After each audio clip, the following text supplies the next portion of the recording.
Israel को Hamas के सामने घुटने क्यों टेकने पड़े? क्या इसराइल को है अपनी हार का डर या अमरीकी हुकूमत का है उसमें अमल दखल? जंगबंदी कितने दिन के लिए हुई और क्या हुई उनमें डील? हमास के खात्मे की ख्वाहिशमंद इसराइली हुकूमत अचानक ही हमास के साथ जंगबंदी की डील के लिए रजामंद हो गई, क्योंकि उसके पीछे हाथ है अमरीकी सदर बाइडेन के सीनियर मुशीरों के एक खुफिया सेल का, जिनके दबाव की वजह से इसराइल को ये फैसला लेना पड़ा।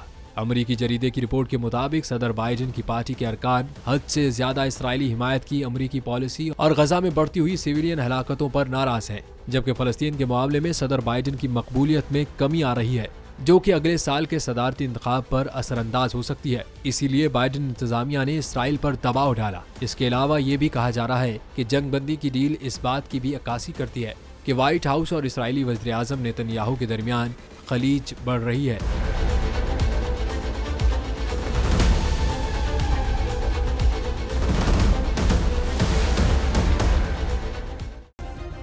सब्सक्राइब करें और बेल दबाएं ताकि कोई खबर रह न जाए।